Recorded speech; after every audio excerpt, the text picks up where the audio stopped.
यही चीजें थी। फिर उसके बाद हम आ गए थे वैदिक एंड लेटर वैदिक पीरियड पे। तो बेसिकली हमने देखा कि अर्ली वैदिक भी इसको हम बोलते हैं कि इस वाले पीरियड को ओवरऑल हम इसको वैदिक पीरियड बोलते हैं, बट नॉर्मली इसको अर्ली वैदिक एंड लेटर वैदिक। ठीक, तो अर्ली वैदिक पीरियड कौन सा था? जो हमारे पास ऋग्वेद वाला था। ठीक है, और लेटर वैदिक जो रिमेनिंग ऑफ द वेद। कितने वेद थे? चार। कौन कौन से वेद हैं? चार मेजर वेद।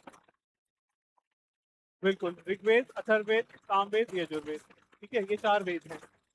और इन चार वेदों में क्या क्या लिखा गया है, किस किस से डील करते हैं ये? काला जादू किसमें है?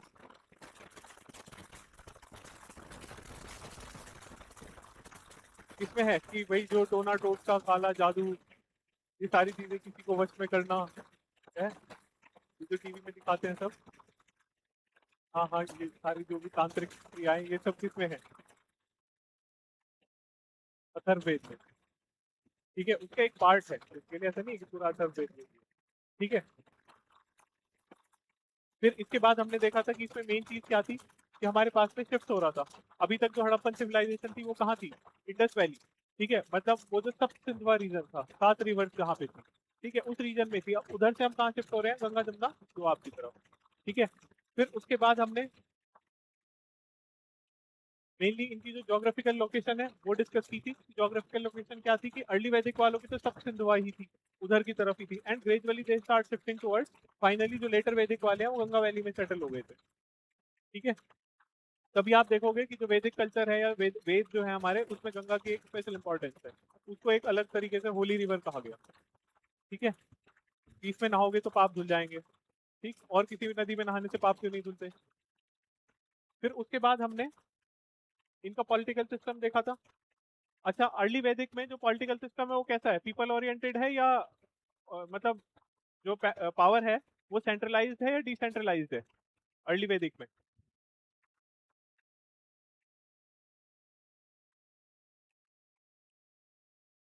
सेंट्रलाइज का मतलब क्या होता है? सेंट्रल एसी का क्या मतलब होता है? तो बेसिकली सेंट्रल एसी क्या होता है? जब आप होटल में जाते हो वहाँ पे सेंट्रल एसी होता है मोस्ट ऑफ द टाइम, या किसी बड़े इंस्टीट्यूट में जाओगे वहाँ सेंट्रल एसी है। तो सेंट्रल एसी का क्या मतलब है? कि आपने एक स्विच ऑन किया और सारी जगह एसी ऑन हो गए, now you can control, that is centralize. कि एक जगह का टेम्परेचर सेट करोगे सब जगह का वही टेम्परेचर हो जाएगा, दैट इज सेंट्रलाइज। ठीक, डिसेंट्रलाइज का क्या मतलब है? हर रूम में अलग अलग एसी लगे हुए हैं, हर रूम अलग अलग तरीके से अपना टेम्परेचर सेट कर सकता है, that is decentralize. Same is with power. ठीक है, सेंट्रलाइज का क्या मतलब है? कि सारी पावर एक जगह पर कंसंट्रेटेड है। डिसेंट्रलाइज का मतलब सब लोग पावरफुल है। ठीक है, या पावर्स डिस्ट्रीब्यूटेड है। ठीक, तो अगेन जब हमने अर्ली वैदिक में देखा था, तो अर्ली वैदिक में क्या था कि हमारे पास में ट्राइबल पॉलिटी थी, जहाँ पे जना विश ग्रामा इनकी मेन रेलिवेंस थी। तो बेसिकली यहाँ पर हमारे पास डिसेंट्रलाइज थी पावर। लेकिन over the period of time क्या होता गया कि पावर जो है वो सेंट्रलाइज होती गई। और हमने ये भी डिस्कस किया था कि पावर सेंट्रलाइज क्यों होती गई।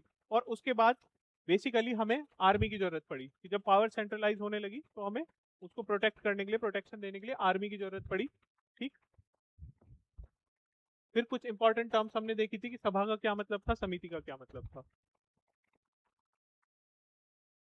तो यहाँ हमने डिस्कस किया था कि बेसिकली जनपदास का कॉन्सेप्ट लेटर वैदिक पीरियड में आना शुरू हो गया था।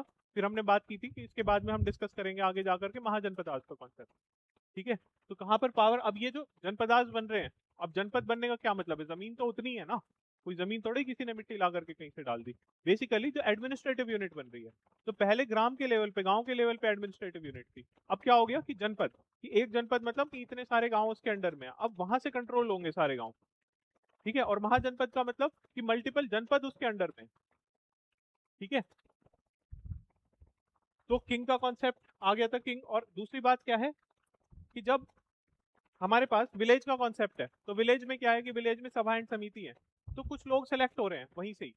अब किंग के कॉन्सेप्ट में क्या है कि किंग का कॉन्सेप्ट हेरिडिटरी हो जाता है। हेरिडिटरी मतलब राजा का बेटा राजा, उसका बेटा राजा, तो ये वाली कल्चर आ गई। ठीक है, अब किंग है, किंगडम है, और उस सबको मेंटेन करना है सेंट्रलाइज तरीके से, तो अगेन उसके लिए पैसे की जरूरत है, आर्मी की जरूरत है। आर्मी मेंटेन कर रहे हो तो एक्सपेंसेस बढ़ेगा, एक्सपेंसेस बढ़ेगा तो आपको टैक्सेस लगाने पड़ेंगे। ठीक है, तो कौन कौन से टैक्सेस लगे? बाली एंड भागा। भाग इज बेसिकली कि जो हिस्सा है, bali is kind of a tribute. ठीक, ये हमने देखा था। फिर इसके बाद में हमने इकोनॉमी डिस्कस की थी इनकी कि वैदिक पीरियड में इकोनॉमी क्या थी। अर्ली वैदिक में काऊ की इंपॉर्टेंस बहुत ज्यादा थी, और काऊ की इंपॉर्टेंस क्यों थी ये भी हमने डिस्कस किया था, बिकॉज ऑफ मिल्क। मिल्क की वजह से उनकी फूड की रिक्वायरमेंट भी पूरी हो रही थी, प्लस जो एग्रीकल्चर है, ठीक है, एग्रीकल्चर के लिए जो आपको काऊ का जो वो है, ऑक्स है, ठीक है, उसकी जो जरूरत है, मेल वर्जन है ना, उसकी जरूरत है खेत में काम करने के लिए, तो वो भी आपकी रिक्वायरमेंट पूरी कर रहा था, क्योंकि ह्यूमन अकेला उतना काम नहीं कर सकता, ठीक है। फिर उसके बाद हमने देखा था इनिशियली बार्टर सिस्टम चल रहा था, exchange of things. Barter system के साथ प्रॉब्लम क्या है,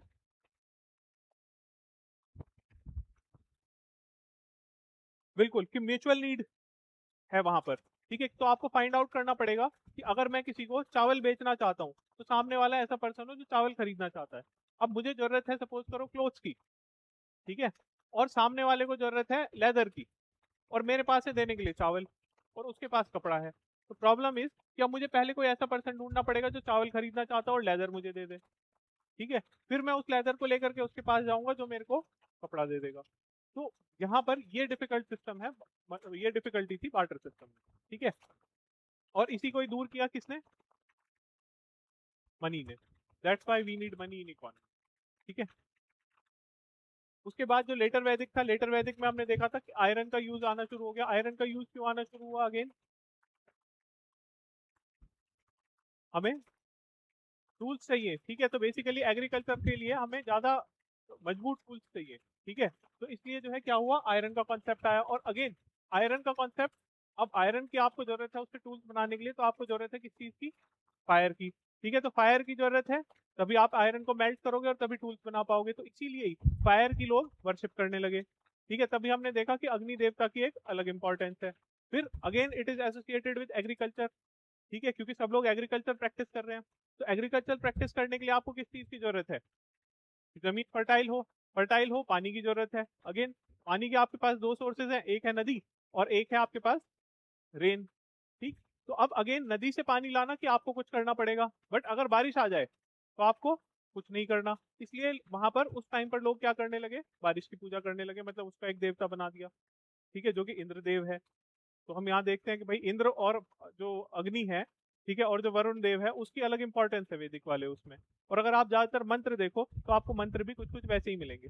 तो बेसिकली अगर हम सोशल सिस्टम की बात करें तो अर्ली वैदिक के टाइम पे सोशल सिस्टम कैसा था, सोसाइटी कैसी थी, इगैलिटेरियन सोसाइटी थी। इगैलिटेरियन सोसाइटी का मतलब समानतावाद, ठीक है, कि लोग समान है, एक सब इक्वालिटी है, ठीक है, दैट इज इक्वालिटेरियन सोसाइटी, ठीक। तो इसका मतलब अगर इक्वालिटी थी तो वर्ण सिस्टम बहुत ज्यादा कंक्रीट नहीं था, ठीक है। तो जो हमारे पास वर्ण सिस्टम है वो रिजिड नहीं है। अब अगेन जो वुमेन की पोजीशन है, वुमेन की पोजीशन कैसी रही होगी लेटर वैदिक एंड अर्ली वैदिक पीरियड में। वर्ण की जरूरत क्यों पड़ी, इस पे तो अभी हम आएंगे, वर्ण का, वर्ण अभी हमने डिस्कस नहीं किया। But what about the position of women early वैदिक एंड लेटर वैदिक, पहले अच्छी थी बाद में बुरी हो गई, ऐसा क्यों, हाँ, मनुस्मृति की वजह से, ओके। एक चीज देखो कि इधर मनुस्मृति है या कोई भी रिलीजियस टेक्स्ट है, ठीक है। तो अल्टीमेटली वो जैसे अगर हम बात करें कि हमारे पास आज के टाइम में जो प्रेजेंट लॉज है, वो लॉ पहले बने, फिर सोसाइटी में लोगों ने उस तरीके से एक्ट करना शुरू किया, या लोगों सोसाइटी में जो लोग एक्ट कर रहे थे उन एक्ट को देखते हुए हमने लॉज बनाए, एक्ट को देखते हुए लॉज बनाए। तो अगर हम किसी भी चीज की बात कर रहे हैं, चाहे ऋग्वेद की बात कर रहे हैं, चाहे मनुस्मृति की बात कर रहे हैं, किसी भी चीज की बात कर रहे हैं, तो कहीं ना कहीं पर ये जो सारी चीजें लिखी गई, ये ऐसा नहीं है कि पहले लिखी गई और फिर लोगों ने इनको फॉलो करना शुरू किया। कहीं ना कहीं पर ये प्रैक्टिसेस पहले से एग्जिस्ट कर रही थी और फिर उनको डॉक्यूमेंटेड किया गया, फिर उन्हें रेगुलेट किया गया, ठीक। तो अब अगेन क्वेश्चन ये है कि भाई जो हमारे पास में अर्ली वैदिक पीरियड है, अर्ली वैदिक पीरियड में आपको क्या लगता है वुमेन की पोजीशन कैसी होगी, इक्वल होगी, क्यों, ऐसा इक्वालिटी वाला कौन सा काम कर रही है वुमेन। मतलब अब देखो, अगर हम इसको पास्ट से ट्रेस करें, अब हिस्ट्री कैसे रिलेट करती है एक दूसरी चीजों से, ठीक है। जब हम फूड गैदरर थे तब तो कोई दिक्कत ही नहीं है, सबके लिए प्रकृति में वैसे ही फूड है, ठीक। Over the period of time जब हम जो है पैलियोलिथिक से मेसोलिथिक में आए तो हमें क्या मिला, क्या चीज हमने प्रैक्टिस करनी शुरू की, एनिमल हस्बेंड्री, मतलब गाय रखनी शुरू की, जानवर रखने शुरू किए, स्पेशली मिल्क एनिमल, ठीक। Over the period of time agriculture develop हुआ, ठीक है। और यहाँ तक आते आते अब एग्रीकल्चर और वो साइमल्टेनियसली एग्जिस्ट कर रहा है, ठीक है। अब जो आपके एनिमल हस्बेंड्री है कि आप जानवर रख रहे हो, मिल्क एनिमल्स रख रहे हो, वो धीरे धीरे पीक पे जा रही है और एग्रीकल्चर ग्रो करता जा रहा है, ठीक। अब जो एनिमल है, ठीक, उसमें जो दूध निकालने का काम है वो मेजरली कौन कर रही थी? फीमेल। तो इसलिए जब तक आपकी एनिमल से ही मेजर जो फूड का सोर्स है, ठीक है, या मेजर इकोनॉमी एनिमल ड्रिवन है, एनिमल फोकस्ड है, और उसमें फीमेल का एक इंपॉर्टेंट रोल है जो फीमेल कर रही है, ठीक है। तो इसका मतलब female is earning something directly और इनडायरेक्टली। तो इसलिए जो अर्ली वैदिक है वहां पे हमें फीमेल का स्टेटस अच्छा मिलता है। बट द मोमेंट खेत में फिजिकल काम करने की बात आती है, ठीक है, तो अगेन मेल इज बॉडीली, मतलब अब इसके ऊपर डिबेट है, it's a debatable thing, but again ऐसा माना गया कि male is bodily more powerful या सुपीरियर, तो वो खेत में बेहतर काम कर सकता है, ठीक है। तो जैसे जैसे एग्रीकल्चर की तरफ शिफ्ट होते जा रहे हैं वैसे वैसे क्या हो रहा है, क्योंकि फीमेल का अब मनी के कंटेक्स्ट में जो उसका रोल है वो कम होता जा रहा है, डिक्रीज हो रहा है, ठीक है। तो इसलिए फीमेल की जो पोजीशन है वो क्या हो रही है, डिटेरियोरेट हो रही है, ठीक। तो इसलिए हम देखते हैं कि हमारे पास में जो अर्ली वैदिक पीरियड है, अर्ली वैदिक पीरियड में क्या है कि विमेन एजुकेटेड है, वो सभा और समिति को अटेंड कर रही है, ठीक है। तो मतलब लगभग लगभग जितना पार्टिसिपेशन मैन का है उतना ही पार्टिसिपेशन विमेन का भी है। लेकिन अब ऐसा क्यों है? क्योंकि कहीं ना कहीं पे उतना ही पार्टिसिपेशन या उससे ज्यादा पार्टिसिपेशन फीमेल का या विमेन का इकोनॉमिक सिस्टम में है, ठीक। मेजर इकोनॉमी किस चीज पे फोकस है? एनिमल्स पे। काओ को देखा हमने कि उसकी पूजा कर रहे हैं, ठीक है, और फीमेल का उसमें मेजर रोल है, ठीक। अगेन लेटर वैदिक में क्या हुआ कि लेटर वैदिक में एक तो रिजिड कास्ट सिस्टम बन गया, ठीक। सेकंड चीज, बर्थ बेस्ड वर्ण सिस्टम, मतलब अर्लियर वर्ण system was not birth based, it was not hereditary, ठीक है। तो वर्ण सिस्टम कैसे था? हमारे पास जो वर्ण है, कितने वर्ण है? 4 वर्ण है। कौन कौन से?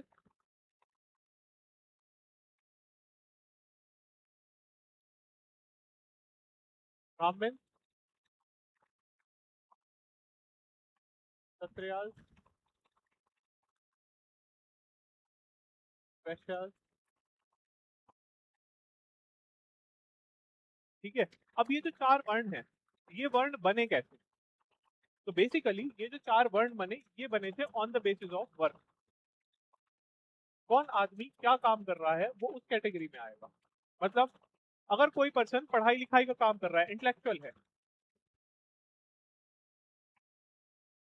तो वो ब्राह्मण की कैटेगरी में आएगा, ठीक। अगर कोई पर्सन वॉरियर है तो वो पर्सन क्षत्रिय की कैटेगरी में आएगा, जिसका काम क्या है कि भाई प्रोटेक्शन देनी है, ठीक है। तो वो स्टेट के लिए काम कर रहा है और बाकी लोगों को प्रोटेक्ट कर रहा है, ठीक है, that is Kshatriya. Vysya is जो पर्सन बिजनेस कर रहा है, बिजनेसमैन जो है, ठीक। एंड देन जो पर्सन क्लीनिंग का काम कर रहा है, साफ सफाई का काम कर रहा है, वो किस में आएगा? शूद्र। तो ये जो 4 वर्ण बने थे ये बने on the basis of occupation. But later on क्या हुआ कि इसको ऑक्यूपेशन से शिफ्ट करके लेटर वैदिक में क्या कर दिया, बर्थ बेस्ड वर्ण सिस्टम आ गया, on the basis of birth, कि अब हेरिडिटरी चल रहा है कि अगर कोई पर्सन जूते बनाने का काम कर रहा है तो उसका बेटा भी आगे फिर जूते ही बना रहा है, उसका बेटा भी जूते ही बना रहा है, उसको रिस्ट्रिक्ट कर दिया कि भाई अब जो इनकी जनरेशन है वो जनरेशन यही काम करती जाएंगी। मतलब अब अगेन यहाँ पर जो फ्रीडम ऑफ वर्क है वो ज्यादा मिली होगी या कम हुई होगी? हम्म? कम हुई है, ऑप्शंस कम हुए होंगे, तो सोसाइटी में रिजिडनेस ज्यादा आई होगी या फ्लेक्सिबिलिटी ज्यादा आई होगी? रिजिडनेस ज्यादा आई होगी, ठीक है। तो ये सारी चीजें एक दूसरे से कनेक्टेड है, ठीक। और अब जब आपने क्या किया कि एक पर्टिकुलर क्लास को ये कर दिया कि इनके बच्चे हमेशा यही काम करेंगे, ठीक है, तो अगेन अब उससे सोसाइटी में जो डिवीजन है वो बढ़ा होगा या कम हुआ होगा? बढ़ा होगा, क्योंकि आपने एक पर्टिकुलर क्लास को बाय बर्थ ही सेपरेट कर दिया कि ये तो अलग है, ठीक। उसकी वजह से क्या हुआ, देयर वॉज एमरजेंस ऑफ अनटचेबिलिटीज, कि हमें अनटचेबिलिटी के कुछ कुछ साइंस देखने को मिलते हैं वहां पर, और with period of time untouchability increase होती गई, ठीक है। तो समझ पा रहे हो एक चीज दूसरे से कैसे लिंक्ड है, जिसको अभी तक आप हिस्ट्री में ऐसे पढ़ते थे कि ये बिखरी हुई चीजें हैं, वो बिखरी हुई नहीं है, कनेक्टेड है सब। तो अगेन विमेन का जो पोजीशन है वो over the period of time early वैदिक से लेटर वैदिक तक अगर हम देखें तो उसका जो स्टेटस है वो डिक्लाइन हुआ है, ठीक है। और पॉलिटिकल पार्टिसिपेशन भी अगेन, जब अब देखो पॉलिटिकल पार्टिसिपेशन अगर आज के टाइम में हम बात करें, ठीक है, there is lots and lots of discussion on women empowerment आज के टाइम में। तो क्या आज की जो वुमेन है वो एम्पावर्ड है या नहीं है? हुँ? कुछ कुछ है, सारी नहीं है। अब what is the criteria?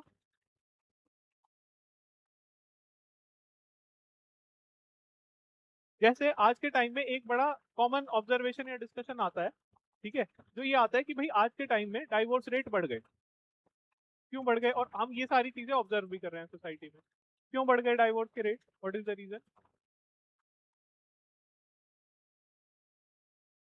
Women's अपनी आवाज उठा रही हैं, ठीक है। तो अब बेसिकली बात क्या थी कि पहले के टाइम में फीमेल क्या थी? फीमेल के सामने मजबूरी थी कि वो जो भी उसके हस्बैंड कह रहा है या जो उसके इन लॉज कह रहे हैं उसको चुपचाप सहती रहती थी। There were very few female. अब ऐसा क्या हो गया अचानक से कि पहले फीमेल चुपचाप सहन कर रही थी, अब फीमेल सहन नहीं कर रही? What is the difference? क्या बदलाव आ गया एकदम से? लॉज और एक्ट बन गए। तो देखो लॉज और एक्ट तभी बनते हैं। अब लॉज और एक्ट तो हमारे पास बहुत सारे बने हुए हैं। जैसे ये लॉ बना हुआ है कि कोई अगर पब्लिक में झगड़ा कर रहा है, ठीक है, गालियां दे रहा है, तो दैट इज पब्लिक न्यूसेंस। ठीक। आप अननेसेसरी रात के टाइम पर बाजा बजा करके, ठीक है, 10-11 बजे की बाजा बजा करके बारात निकाल रहे हो हॉस्पिटल के सामने से या किसी घर के सामने से, रात के 11-12 बजे या 1 बजे, पब्लिक न्यूसेंस से लॉ बना हुआ है, लोग मान रहे हैं। स्पेशली हमारे जैसे सिटीज में 10:30-11 बजे तो बारात निकालनी शुरू करते हैं। तो अगेन लॉ बना। लॉ कब बनता है? लोगों के कंडक्ट को देख करके। ऐसा नहीं है हमने पहले कोई लॉ बना दिया और कंडक्ट लोग बाद में करेंगे।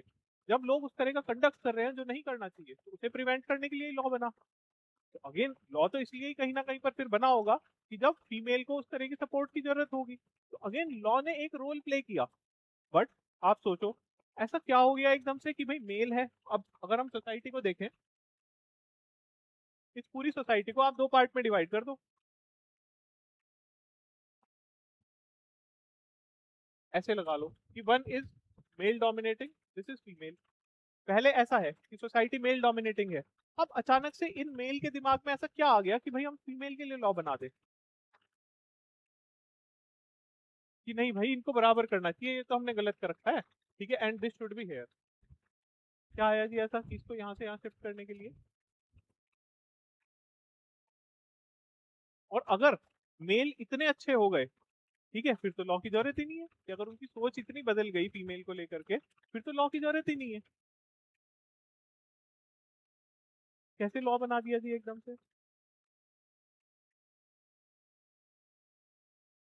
तो सोचो, सोचने वाली बात है ना। हम कह रहे हैं कि साहब लॉ बना, और लॉ बदलने की वजह से फीमेल का जो स्टेटस है सोसाइटी में वो चेंज हो गया, है ना। और अगर हम पास्ट 20 ईयर्स में देखें तो अब जो फीमेल है, ठीक है, is empowered because of law, कि हमने लॉ बना दिया। तो ऐसा ये जो मेल डोमिनेटिंग सोसाइटी थी, इन मेल्स के दिमाग में अचानक से ऐसा क्या आ गया कि इन्होंने कहा कि नहीं नहीं हम अपने जो पावर है अपने राइट्स हैं उसे गिव अप कर रहे हैं, फीमेल को ज्यादा राइट्स देंगे, इसको बराबर लेकर के आएंगे। और कंट्री को देख करके, तो और कंट्री में तो बहुत सारी चीजें हैं ट्रैफिक रूल्स को फॉलो करने का है, आज तक देख के सुधरे हम लोग? और कंट्री में ये है कि भाई सड़क पे मत थूको, सुधरे? बताओ।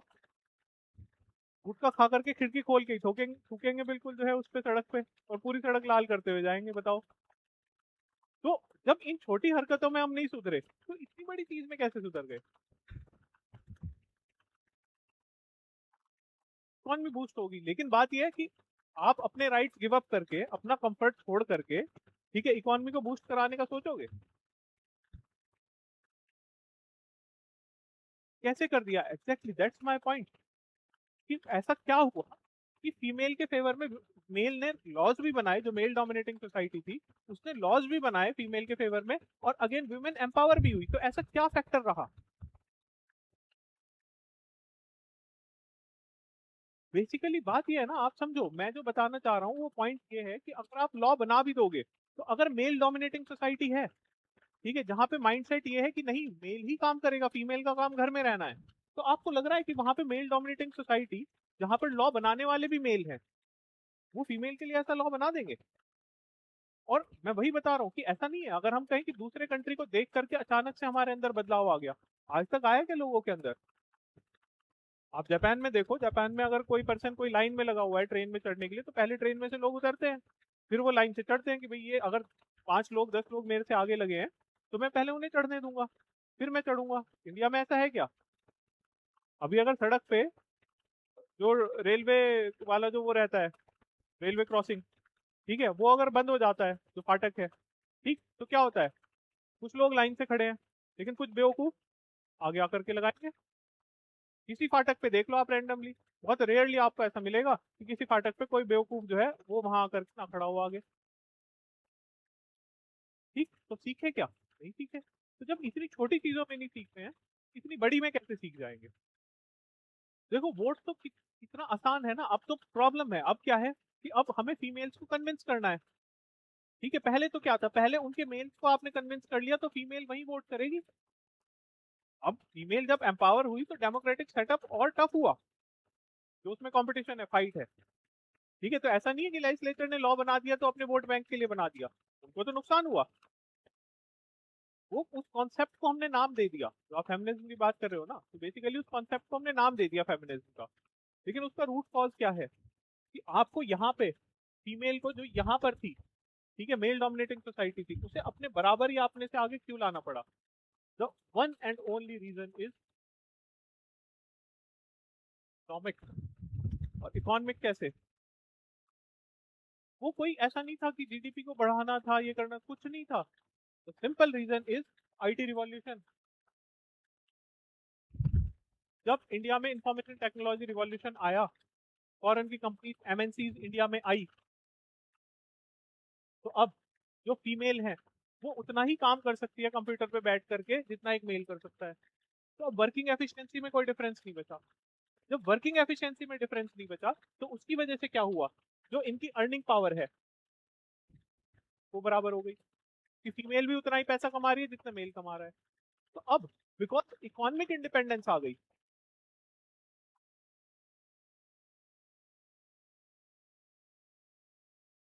पहले क्या था? पहले प्रॉब्लम ये थी कि वो भले कितना सप्रेशन हो रहा है फीमेल का, बट द मोमेंट वो अपने हस्बैंड को छोड़ेगी या अपने जो इन लॉज वाला घर है उसे छोड़ेगी, कहाँ जाएगी? अपने वापस घर पे। वापस घर पे कह रहे हैं कि वहां पर भाई और उसके सारे जो उसकी वाइफ है, उसके बच्चे हैं, उनके राइट्स है।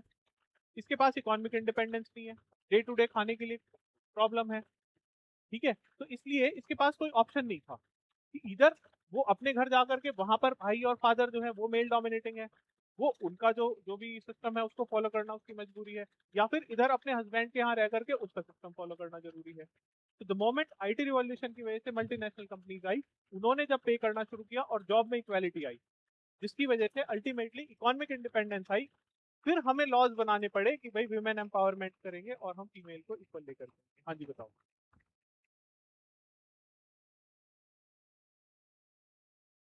बात यह है ना कि जब इकोनॉमिक इंडिपेंडेंस आ गई, ठीक है, तो इकोनॉमिक इंडिपेंडेंस आने के बाद जो फीमेल है वो मेल की गलत बात को क्यों सपोर्ट करे या क्यों सहे उसको? कोई रीजन नहीं बचा ना। भाई आप कह रहे हो कि मैं घर में रोटी कमा के ला रहा हूँ, ये घर मेरा है, तो उसने कहा ठीक है, इट्स फाइन, ये घर आपका है, मैं अपना घर खरीद लेती हूँ, मेरे पास पैसा है, वाज आई एम अर्निंग। आप कह रहे हो मैं रोटी कमा के ला रहा हूँ, उसने कहा कोई दिक्कत नहीं, मुझे नहीं चाहिए तुम्हारी रोटी, ठीक है, मैं खुद मंगा लूंगी, कितनी बात है, पैसा है मेरे पास।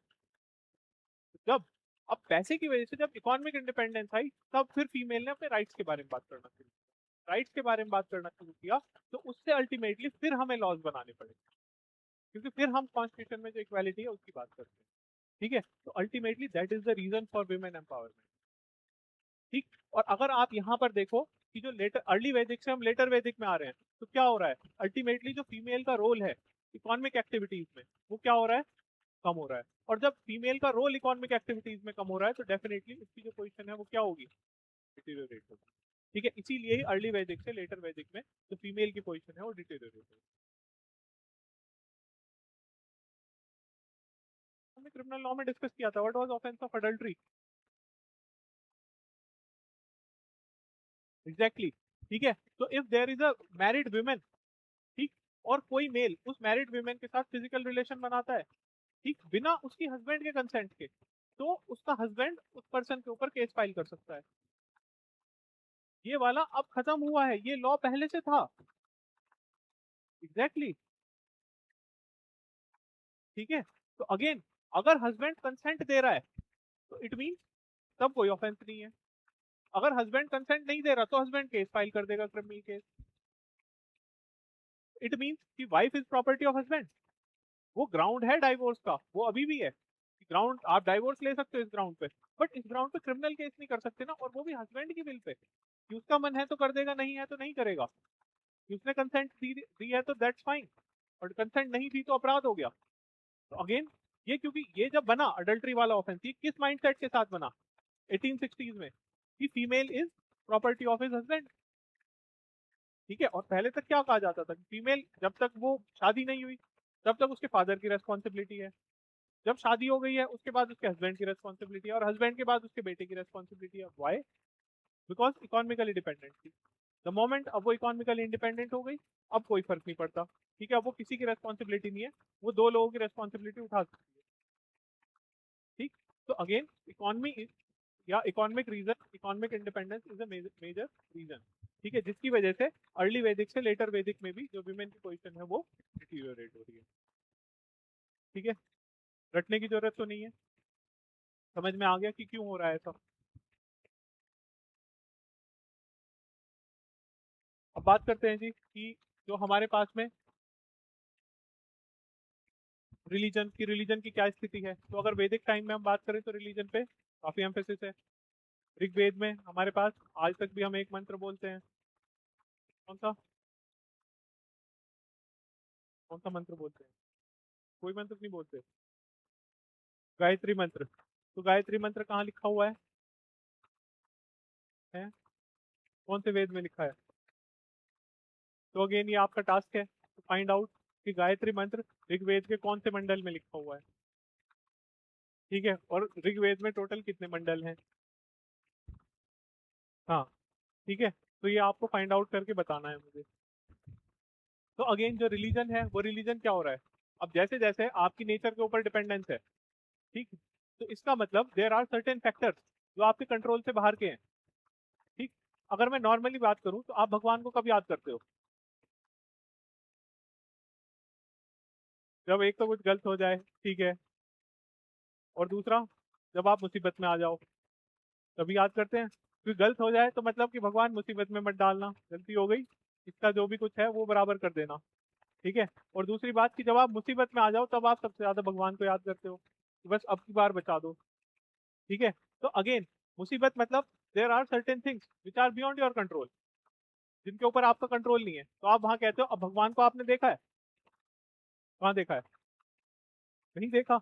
ठीक है, तो आप बिना देखे भगवान को एक पावर में बिलीव कर रहे हो और आप कह रहे हो कि भाई मेरे को जो है इस मुसीबत से बाहर निकालो, यही तो बिलीफ है। ठीक, अब आप उस टाइम पर देखो कि जहां पर आपका जो सोर्स ऑफ इनकम है, जो फूड है, वो कहाँ से आएगा? नेचर से। और नेचर प्योरली किस चीज पे डिपेंड है? किसी एक्सटर्नल फैक्टर पे जो आपके कंट्रोल से बाहर की है। बारिश आना कौन करा रहा है? नहीं पता। ठीक है, मोटरसाइकिल, आज आप साइंटिफिकली कह सकते हो कि मोटरसाइकिल की वजह से हो रही है। वो क्या कह रहे हैं? इंद्र करा रहा है, कोई आदमी ऊपर आसमान में बैठा है, वो वहां से कंट्रोल कर रहा है जिस वजह से बारिश हो रही है। तो अब क्या कह रहे हैं, यार इस आदमी का खुश रहना जरूरी है। ठीक, तो इसे खुश करने के लिए क्या करेंगे? पूजा करेंगे। तो इसका मतलब अगर गलत समय पे बारिश आ गई तो इसका मतलब इंद्र नाराज हो गए, हमने कुछ गलत कर दिया, अब इन्हें खुश करने के लिए वापस पूजा करो। हाँ, तो वो सारी चीजें, वो क्या हुआ कि अगर हम देखें तो अर्ली वैदिक टाइम पे, ठीक है, तो हमारे पास यहाँ पे तीन मेन थे, इंद्र, अग्नि, वरुण, ये तीन देव थे। लेकिन over the period of time कोई टेम्पल नहीं थे, कोई आइडल वर्शिप नहीं थी, मतलब मूर्ति पूजा नहीं थी। लेकिन विद टाइम जैसे जैसे एग्रीकल्चर इवॉल्व हो रहा है वैसे वैसे डिपेंडेंस बढ़ रही है आपकी नेचर के ऊपर, बारिश के ऊपर, फायर के ऊपर, ड्रॉट के ऊपर। ठीक है, तो वैसे वैसे आपकी जो रिलीजियस बिलीफ है वो बढ़ती जा रही है। और जैसे जैसे रिलीजियस बिलीफ बढ़ती जा रही है वैसे वैसे जो रिलीजन के रिचुअल्स हैं वो क्या होते जा रहे हैं? कॉम्प्लेक्स होते जा रहे हैं। तो आप किसी भी रिलीजन में या किसी भी पर्सन को देखो, जो आदमी बहुत अमीर होगा वो भगवान से बहुत डरता होगा, बहुत ज्यादा पूजा पाठ करता होगा। मोस्ट ऑफ द टाइम आप ऐसा देखेंगे।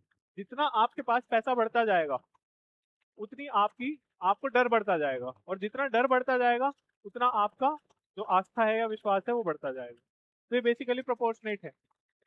अगर कोई गरीब आदमी है तो उसका उतना मजबूत ऐसा हो सकता है कि उसकी इंटरनल बिलीफ है, उसका मतलब बिलीफ मजबूत है भगवान में, भगवान को मानता है, लेकिन जो रिचुअल्स है वो उतने ज्यादा नहीं करेगा कि रोज मंदिर जा रहा है। ठीक है, तो द मोमेंट आपका पैसा बढ़ेगा वैसे वैसे ही आपका डर बढ़ेगा, जैसे जैसे डर बढ़ेगा उतने ही जो रिचुअल्स है वो बढ़ेंगे। तो जैसे जैसे यहाँ एग्रीकल्चर फ्लरिश करता जा रहा है, क्यों आयरन आपने यूज करना शुरू कर दिया, आयरन आपको यूज करना आ गया, तो आयरन यूज करना आ गया तो आप मतलब जो आपकी बैरन लैंड पड़ी हुई थी उसको आप फर्टाइल कर सकते हो। तो जब आप फर्टाइल कर रहे हो उसको तो अल्टीमेटली फिर क्या हो रहा है,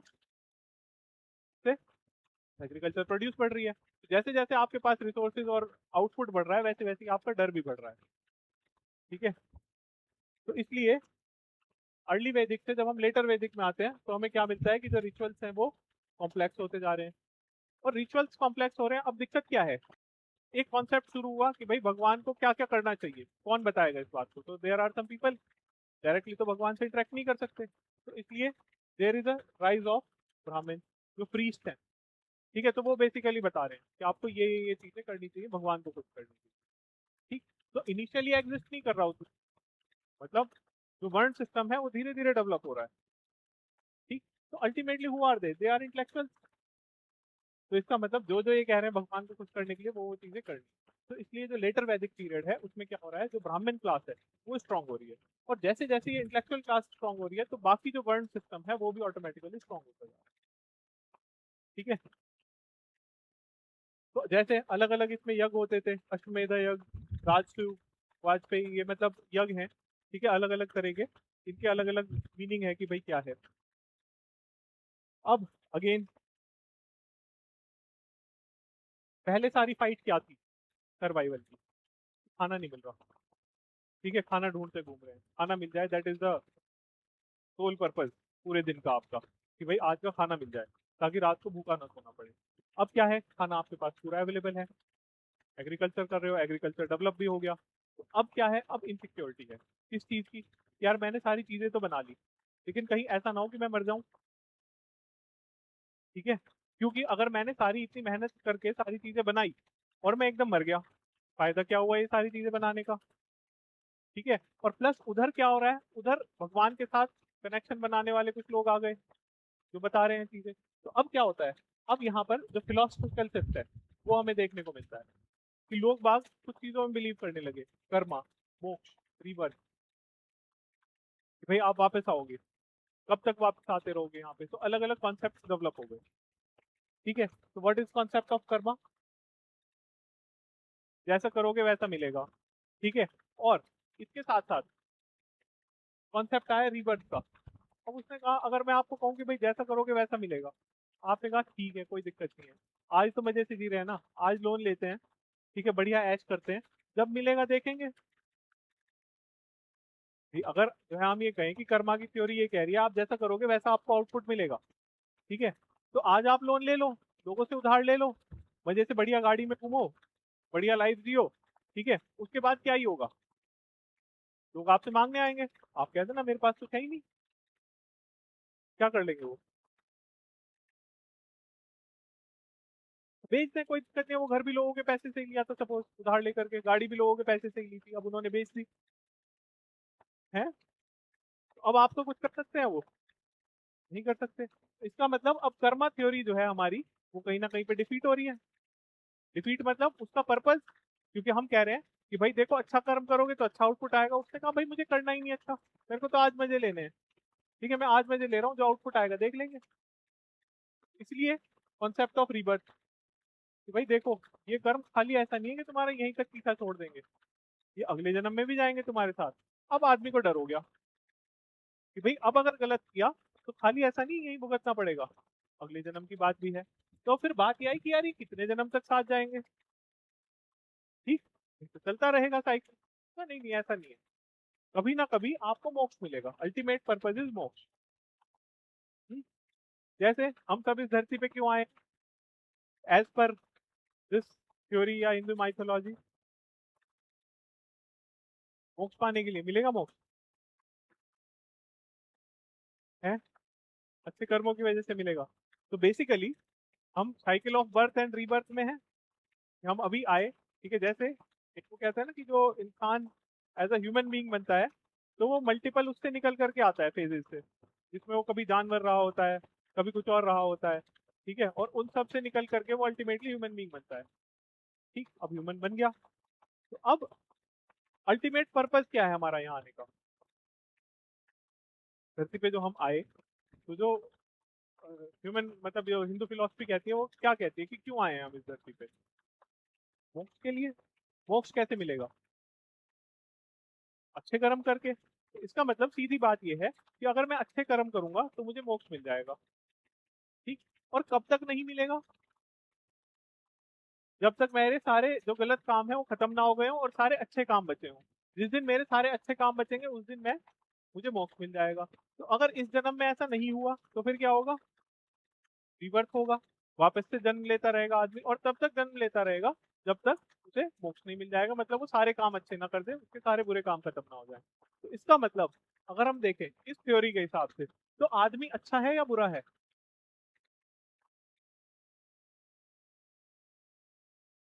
आदमी अच्छा है या बुरा है? तो अब बेसिकली जैसे मेरे को कोई कह रहा था कि मतलब आजकल अच्छे लोग मिलते ही नहीं है, तो मैं उनको कह रहा था कि लोग अच्छे होते ही नहीं है। ठीक है, और ऐसा क्यों? मतलब मैं ऐसा क्यों कह रहा था, बिकॉज अगर कोई 100% अच्छा है, तो वो तो अकॉर्डिंग टू दिस थ्योरी उसको तो मोक्ष मिल जाएगा। तो वो तो इस धरती पे होना ही नहीं चाहिए। इसका मतलब जो सब लोग इस धरती पे हैं वो 100% तो अच्छे नहीं है। अब ऐसा हो सकता है कि अगर 100% अच्छे नहीं है, तो कोई पर्सन 99% अच्छा हो जिसको हम बहुत अच्छा कह देते हैं, लेकिन 1% बुराई इसमें भी है। कोई पर्सन ऐसा हो कि जो 2% ही अच्छा हो। तो डिग्री में वेरी, बट 100% कोई अच्छा नहीं है। और इसीलिए मैं कई बार क्लास में जब क्रिमिनल लॉ डिस्कस करता हूँ तो मैं वो कहता हूँ कि हर एक किसी इंसान के अंदर थोड़ी बहुत, अब वो डिग्री वेरी कर रही है, किसी के अंदर थोड़ी है, किसी के अंदर ज्यादा है, लेकिन एक क्रिमिनल इंस्टिंक्ट अंदर छुपी हुई है। इंसान कहीं ना कहीं पे क्रिमिनल है, उसके अंदर क्रिमिनल माइंडसेट है छुपा हुआ। किन सिचुएशंस में बाहर आएगा वो वेरी कर रहा है। ठीक है, चलो। तो बेसिकली ये फिलोसफिकल शिफ्ट आया, जो फिलोसफी है ये सारी चीजों की तरफ शिफ्ट हुई, कर्म, मोक्ष और रिवर्स। ठीक है, उसके बाद ये कुछ इंपॉर्टेंट टर्म्स हैं जो एग्जाम में पूछ लेता है कि इनका मतलब क्या है। ठीक है, तो हमें खाली इनके मतलब तक ही रहना है।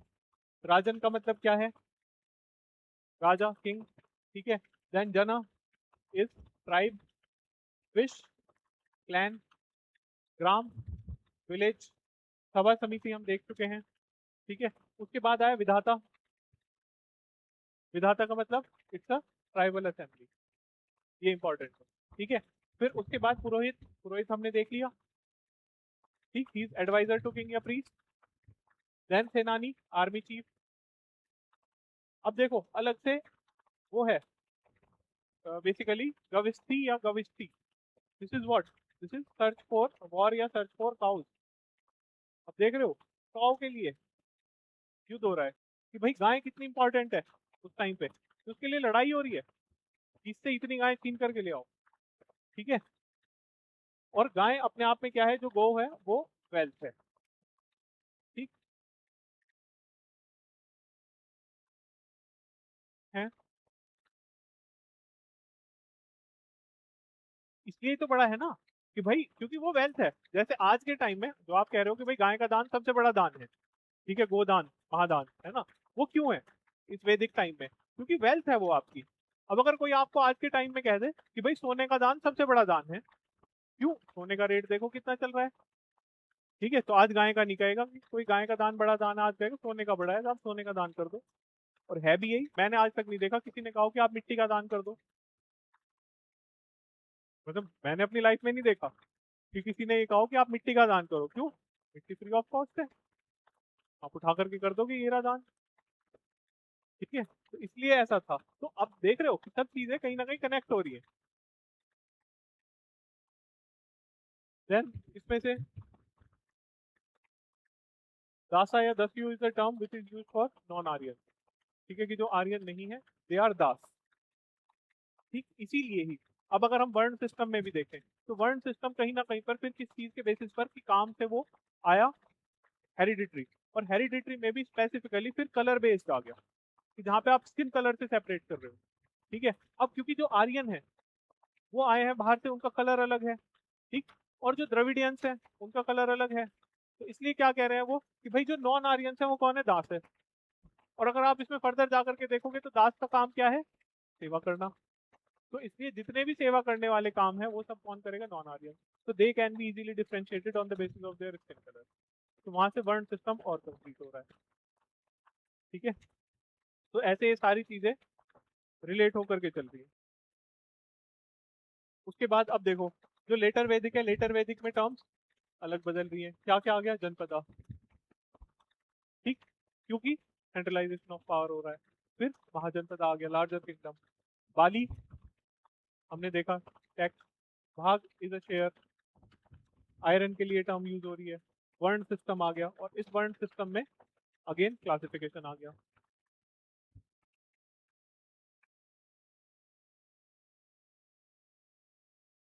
ठीक है, अब अगेन जो रिचुअल्स हैं वो और स्ट्रांग हो गए विद टाइम। ठीक है, अलग अलग रिचुअल्स हैं कि हॉर्स सेक्रीफाइस कर रहे हैं। अश्वमेध यज्ञ क्या होता है, हाँ, कुछ आइडिया बताऊं।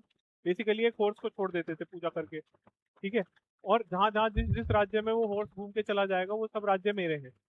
अगर उस राज्य के किसी आदमी ने उस हॉर्स को रोका, अगर वो मतलब मना करना चाहता है, ठीक है, तो वो उस हॉर्स को पकड़ लेगा, और जिसने उस हॉर्स को पकड़ा उसके साथ फिर मैं लड़ाई करूंगा। अगर मैं जीता तो उसका राज्य मेरा, अगर वो जीत गया तो उसका। ठीक, तो इस तरह की चीजें, और यहीं से ही फिर कॉन्सेप्ट आया गोत्रा का। ठीक है, जहाँ से this is related to marriage rule. ठीक है, तो गोत्र, अभी जैसे हिंदू, अगर हम उसमें बात करें तो वहां पर कहीं पर भी ये बना नहीं है कि सेम गोत्र में शादी नहीं हो सकती हिंदू लॉ। स्पेशली अगर section 5 of inter marriage act की बात करें, वहां पर क्या कह रहा है कि who are in degrees of prohibited relation, या फिर those who are sapinda to each other, they are prohibited from getting married. ठीक है, गोत्र वहां पर कहीं नहीं है। ठीक है, तो गोत्र का कॉन्सेप्ट भी कहाँ से आया, गौ से, गाय से। ठीक है, तो ऑल दोज, बेसिकली ये कहा जाता है कि गोत्र क्या है, कि जो, अब इसको अलग अलग थ्योरीज है इसको लेकर के, उनके नाम के बेसिस पे। ठीक है, वो तो हमने नाम रख दिए उनके, बट गोत्र है क्या, कौन एक गोत्र में आएंगे, शुरू कहाँ से होगी, हम किसे मानेंगे कि भाई ये एक गोत्र का है, ये एक गोत्र का है। What is the origin point. तो एक टाइम पे तो कुछ लोग ही एग्जिस्ट कर रहे होंगे ना, जब गोत्र बना होगा तो बना कैसे होगा वो, ऋषि से क्यों बन जाएगा। तो बेसिकली गोत्र बना गो से, गाय से, जो एक, मतलब एक गाय जहाँ पे है, ठीक है, मतलब ये लगा लो कि एक गाय का दूध पी रहे हैं, या फिर कुछ पर्टिकुलर गाय इकट्ठी जिनकी जहाँ पर रखी हुई है, दे बिलोंग टू सेम गोत्र। हाँ जी, ठीक है, तो अब क्या है basically, battle of ten king, ये एक इंपॉर्टेंट वो है जो वैदिक उसमें हमें जिसका रेफरेंस मिलता है, जिसको हम बोलते हैं 10 राजन युद्ध। ठीक, कि 10 राजाओं का युद्ध। अब ये युद्ध क्यों हुआ, कहाँ पर हुआ, सबसे पहली बात तो ये अर्ली वैदिक मतलब ऋग्वैदिक टाइम पर हुआ, और इसका मेंशन भी कहाँ मिलता है, ऋग्वेद में। ठीक, कौन सी नदी के किनारे हुआ, Parushni. Parushni is another name for Ravi. ठीक है, अब किस किस के बीच में हुआ ये, एक भरत ट्राइब थी, भरत ट्राइब के किंग थे सुदाल। ठीक है, सुदाल और जो 10 ट्राइब इकट्ठे होकर के इन्होंने युद्ध लड़ा था। ठीक, इसीलिए इसको 10 राजन युद्ध कहते हैं। हाँ, 1 वर्सेस 10। अब लड़ाई क्यों हुई थी, लड़ाई इसलिए हुई थी कि जो अभी आप वशिष्ठ की बात कर रहे थे, तो ठीक है, तो पहले क्या था कि पहले जो है विश्वामित्र उनके वो होते थे गुरु, उन्हें हटा करके फिर वशिष्ठ को बना दिया। ये बात विश्वामित्र को अच्छी नहीं लगी। जब विश्वामित्र को ये बात अच्छी नहीं लगी, तो विश्वामित्र ने क्या किया, उनसे बदला लेने के लिए, सुदास से बदला लेने के लिए, उन्होंने क्या किया कि बाकी सब राजाओं को इकट्ठा कर लिया। तो जो बाकी सब थे सुदास की तरफ से तो वशिष्ठ थे जो उन्हें गाइड कर रहे थे, ठीक है, और अपोजिट साइड से विश्वामित्र थे। तो बेसिकली ना तो सुदास की लड़ाई थी और ना उन 10 राजाओं की लड़ाई थी। बेसिकली लड़ाई किसकी थी, वशिष्ठ और विश्वामित्र की लड़ाई थी। ठीक है, और इसमें क्या हुआ, इसमें सुदास जीत गए, और अल्टीमेटली जो बाकी 10 राजा थे वो हार गए। ठीक है, तो बेसिकली इंटेलेक्चुअल्स लड़ रहे हैं, मतलब फाइट उनकी चल रही है मेंटली, और लड़ा रहे हैं किसी और को। ठीक है, दैट वाज 10 राजन युद्ध। तो अब अल्टीमेटली, क्योंकि सुदास कौन सी ट्राइब से थे, भरत ट्राइब से, ठीक है, तो इसलिए भरत ट्राइब की सुप्रीमेसी एस्टेब्लिश हो गई। क्योंकि बाकी जो सब ट्राइब थी, 10 ट्राइब जो इकट्ठी की थी, अब वो 10 की 10 एक साथ हार गई। अब जब 10 की 10 एक साथ हार गई तो उनका जो 10 का एरिया था वो भी किसके अंडर में आ गया, उदास के अंडर में, तो भरत ट्राइब के अंडर में आ गई, तो अल्टीमेटली भरत ट्राइब पावरफुल हो गई।